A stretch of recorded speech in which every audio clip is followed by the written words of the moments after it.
Penonton, pendengar dan warganet, kita kembali dalam debat pertama Capres dan Cawapres Pemilu 2019. Dan di sesi ini akan ada pertanyaan untuk masing-masing pasangan calon terkait bidang hukum. Paslon akan menjawab dari podium masing-masing dan pertanyaan hanya akan dibacakan satu kali. Oleh karena itu, tolong dapat disimak baik-baik oleh para paslon. Kami perlu tegaskan bahwa pertanyaan yang kisi-kisinya telah diberikan sebelumnya kepada para paslon hanyalah pemantik. Karena jawaban yang diberikan paslon akan harus langsung ditanggapi paslon lainnya untuk kemudian direspon kembali. Artinya para paslon ini bukan pidato. Mulai segmen ini kita sudah bisa melihat bagaimana Anda melakukan narasi dan argumen dalam menjawab serta menanggapi. Dan di meja saya sudah kelihatan ada 5 amplop. Saya mulai dari yang paling kanan saya ada A, B, C, D, dan E. Jelas oleh para paslon juga dan para pendukung. Saya akan dibantu oleh rekan saya Imam Priyono, sudah membawa fishbowl di sana. KPU dan tim ses kedua pasangan calon beberapa waktu yang lalu telah mengundi siapa yang pertama kali mendapat giliran menjawab pertanyaan. Dan hasilnya pasangan calon nomor urut 02 yang pertama kali. Imam, silahkan mendekat ke pasangan calon 02. Mohon Pak Prabowo dan Pak Sandi segera menuju podium. Kami persilahkan memilih salah satu bola yang ada di dalam, Pak Prabowo, Pak Sandiaga Uno. Langsung diperlihatkan kepada Imam, Pak Sandi, supaya disebutkan oleh Imam huruf apa. Tolong dilihatkan kepada saya, Pak. Tunjukkan juga kepada saya. Kemudian ke kamera, Pak Sandi. Amplop B. B. Ya, boleh dikembalikan ke Imam. Ya. Para paslon, hadirin, amplop masih tersegel. Saya akan buka.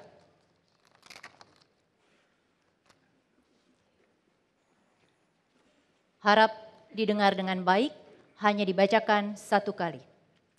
Kepastian hukum sangat penting bagi warga, pelaku usaha dan jalannya pemerintahan. Namun ternyata banyak peraturan perundang-undangan yang tumpang tindih serta tidak harmonisnya peraturan di tingkat pusat serta daerah.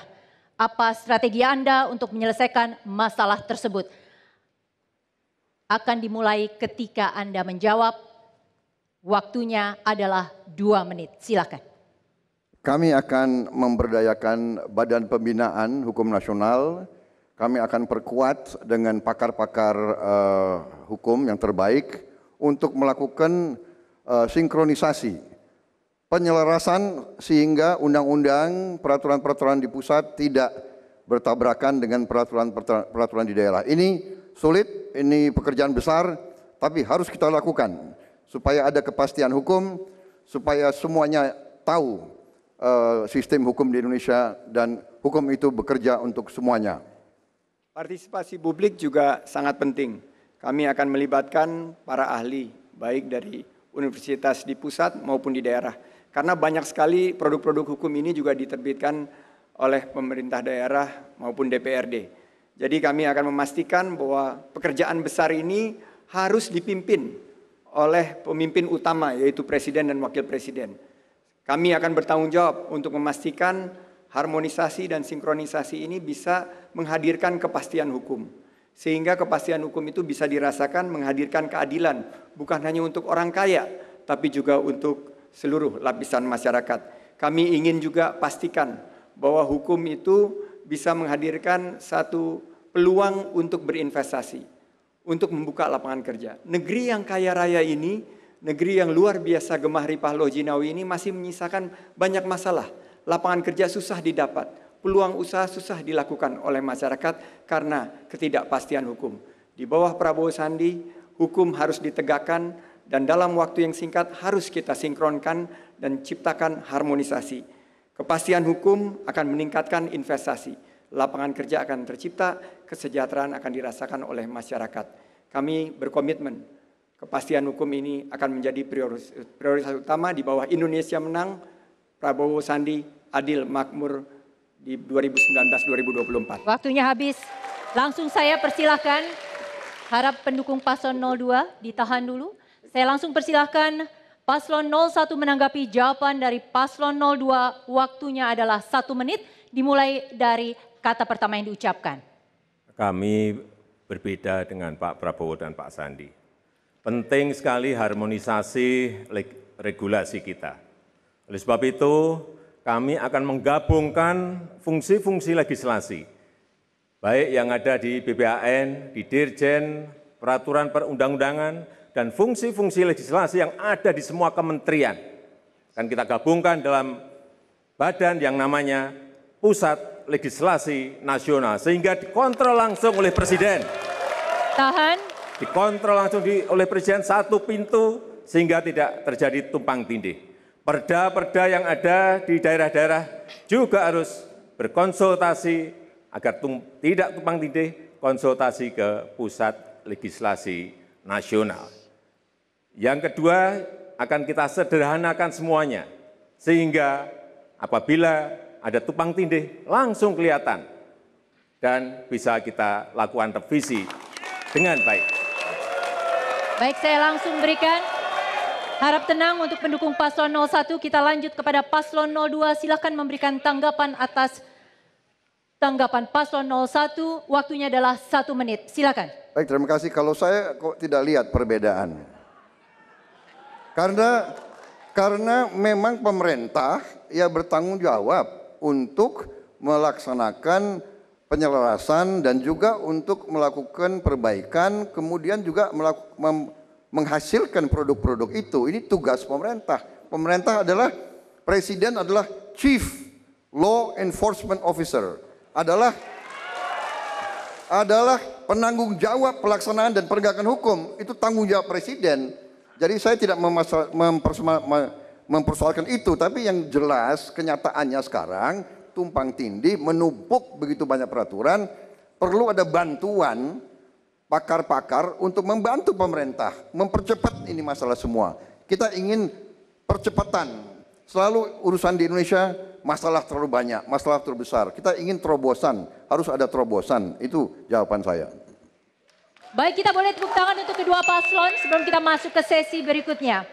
Baiklah, kini kita akan masuk kepada sesi kedua untuk pertanyaan yang masih berkaitan dengan tema hukum. Kali ini giliran paslon 01 untuk menjawab. Imam silakan mendekat ke paslon 01. Pak Jokowi, Pak Maruf, silakan dipilih salah satu. Nanti ditunjukkan Silakan langsung, ditunjukkan, Pak. Pak. Silakan ditunjukkan kepada kami dan layar, silakan. Ditunjukkan ke kamera, Pak. Nomor berapa? Huruf A. Huruf apa? Ya, huruf A. Baik. Huruf A, para paslon masih disegel.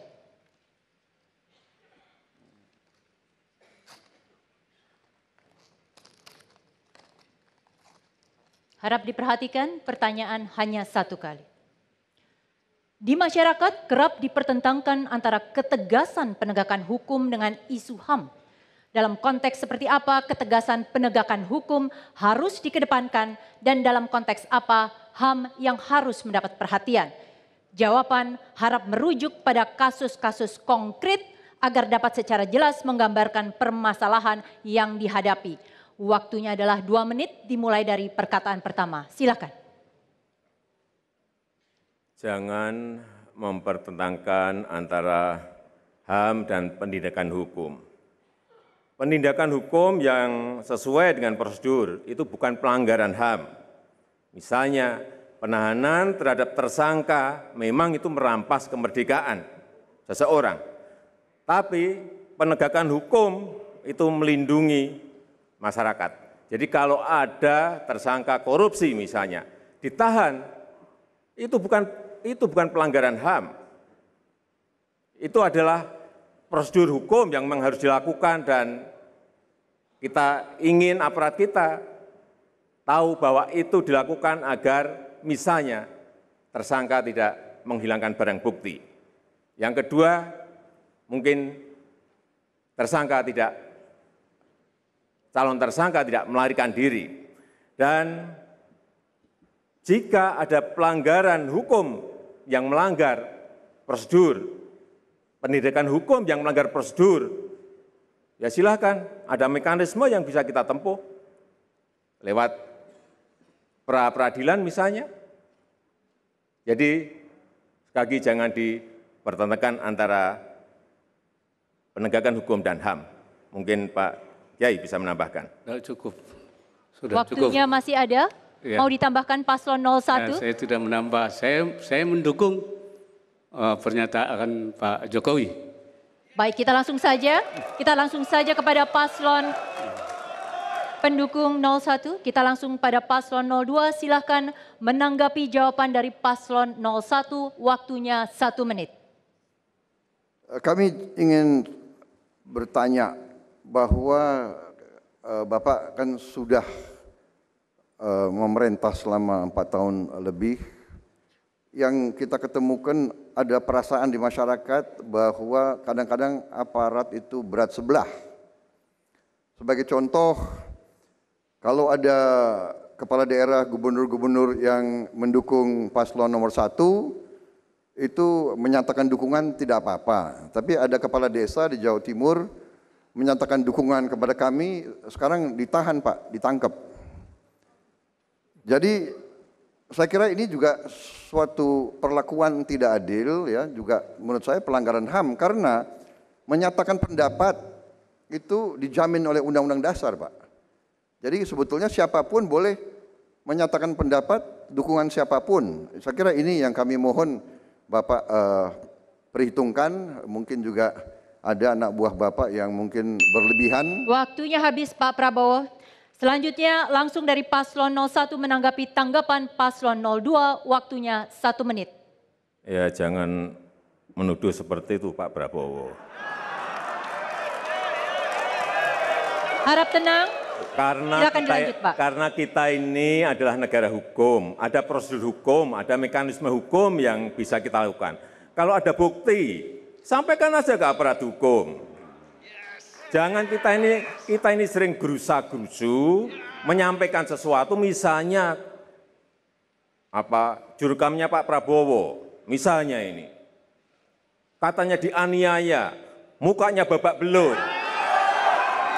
Kemudian konferensi pers bersama-sama, akhirnya apa yang terjadi? Ternyata operasi plastik. Kalau ada, loh ini negara hukum, kalau ada bukti, silakan lewat mekanisme hukum, laporkan dengan bukti-bukti yang ada. Gampang sekali kok, gampang sekali. Negara hukum ini, kenapa harus menuduh-nuduh seperti itu? Waktunya habis Pak Jokowi, waktunya habis. Dan dengan berakhirnya waktu tadi berarti kita sudah selesai dengan tema hukum. Saya perlu ingatkan kepada para pendukung paslon, untuk para pendukung paslon serta hadirin, tepuk tangan ataupun yel-yel hanya bisa dilakukan setelah selesai. Kita biarkan paslon kita bicara dan terdengar dengan jelas karena audiens adalah bukan hanya di ruangan ini. Saya minta kita semua menghormati itu.